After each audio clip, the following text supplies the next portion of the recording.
1 चा स्क्वेअर 1च. तुम्हाला स्क्वेअर माहिती की नाही? जसं बघा स्क्वेअर म्हणजे काय? त्या संख्येचा त्या संख्येशी मल्टिप्लिकेशन. मग 2 चा स्क्वेअर म्हणजे काय? 2 2 चा 4. मग हा कशाचा स्क्वेअर आहे?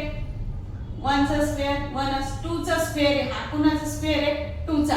की 2 2 चा 4, 3 3 चा 9, 4 4 चा 16, 5 5 चा 25. मग हा कुणाचा स्क्वेअर आहे? आपण असं लिहितो 5 चा स्क्वेअर इज इक्वल टू 25. काय म्हणतो आपण? 25. हा कुणाचा स्क्वेअर आहे? 6 चा. 6 6 चा 36. हा 7 चा. 7 7 चा 49. आता 10 20 पर्यंत स्क्वेअर मुलांचे पाठ राहतात का? त्या संख्येचं त्याच संख्येशी मल्टिप्लिकेशन म्हणजे काय? स्क्वेअर. 2 वेळेस मल्टिप्लिकेशन म्हणजे स्क्वेअर आणि 3 वेळेस मल्टिप्लिकेशन म्हणजे त्याला आपण म्हणतो क्यूब. क्यूबचं पण पॅटर्न दिलाय. 8 8 चा 64 आणि 9 9 चा 81. आता पुढचं घेतलं आपण तर 10 10 चा 100. ही पण सिरीज तयार होईल तुमची. ठीक आहे, समजलं? आणि पुन्हा 11 into 11 तर 121 पण येईल पुढे गेल्यानंतर. हा आता बघा याला काय म्हणायचं आपण? स्क्वेअर दिलाय. हा समजा इथं n चा काय आहे? स्क्वेअर. हा पॅटर्न म्हणजे काय? n चा स्क्वेअर. हा पॅटर्न म्हणजे क्यूब. एका संख्येचा किती वेळेस मल्टिप्लिकेशन? 3 वेळेस मल्टिप्लिकेशन. 1 into 1 into 1 किती वेळेस 1 चं मल्टिप्लिकेशन करा? आन्सर काय येणार आहे? 1. मग 1 चा स्क्वेअरही 1 आणि 1 चा क्यूबही 1च. 2 चा 3 वेळेस मल्टिप्लिकेशन करा बरं. 2 into 2 into 2 काय होईल? 2 2 चा 4 आणि 4 2 चा 8. मग हा कुणाचा क्यूब आहे? 2 चा क्यूब आहे. काय? 2 चा क्यूब आहे. 2 चा किती वेळेस मल्टिप्लिकेशन? 2 चं 3 वेळेस मल्टिप्लिकेशन. आणि हा कुणाचा क्यूब आहे? 3 चा. 3 चं 3 वेळेस मल्टिप्लिकेशन. बघा कसं? 3 into 3 into 3. 3 3 चा 9 आणि 9 3 चा 27. अशी पूर्ण पॅटर्न हा काय आहे? कंटिन्यू आहे तुमचा. मग हा कुणाचा स्क्वेअर आहे? 1 चा स्क्वेअर 1 चा क्यूब 1, 2 चा क्यूब 8, 3 चा क्यूब 27, 4 चा क्यूब 64, 5 चा 125, 6 चा 216, 7 चा 343 आणि 7 चा 512. हे तुमचे किती? 1 चा 2 चा 3 चा 4 चा 5 चा 6 चा 7 चा आणि 8 चा क्यूब आहे. मग हा काय? n चा आपण म्हणू शकतो क्यूब. हा पॅटर्न काय आहे? क्यूबचा पॅटर्न. आता बघा इथं 0 1 अशी सिरीज दिली पण मग मी त्याच्यातनं शोधून काढलं की तो खरं डिफरन्स कितीचा?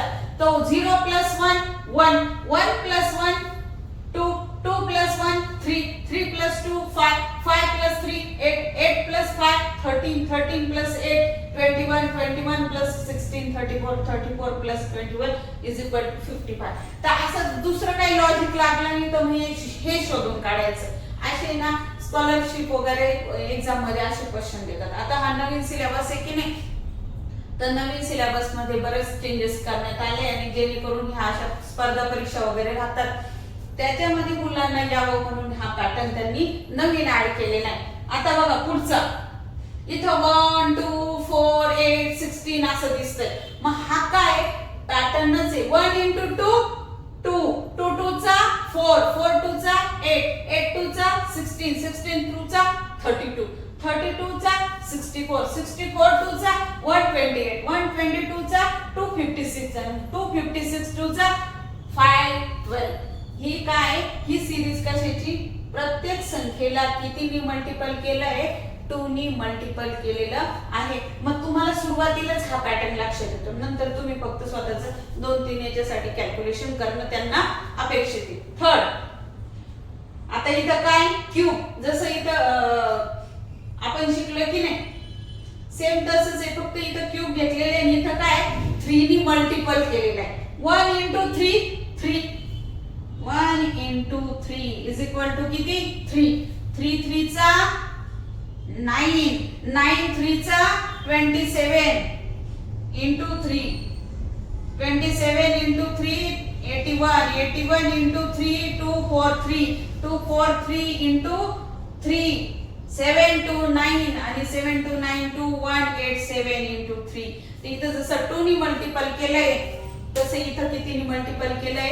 3 नी मल्टिपल करून हा पॅटर्न चालू चालू केलेला आहे. आलं लक्षात? अशा प्रकारे हे पॅटर्नचे पहिला क्वेश्चन आपण कंप्लीट केलेला आहे. आता पुढचा क्वेश्चन एक्सरसाइज आहे, ती आपण पुढच्या व्हिडिओ मध्ये घेऊ. व्हिडिओ आवडला तर नक्की लाईक करा, शेअर करा आणि सबस्क्राईब करायला विसरू नका. Bye bye.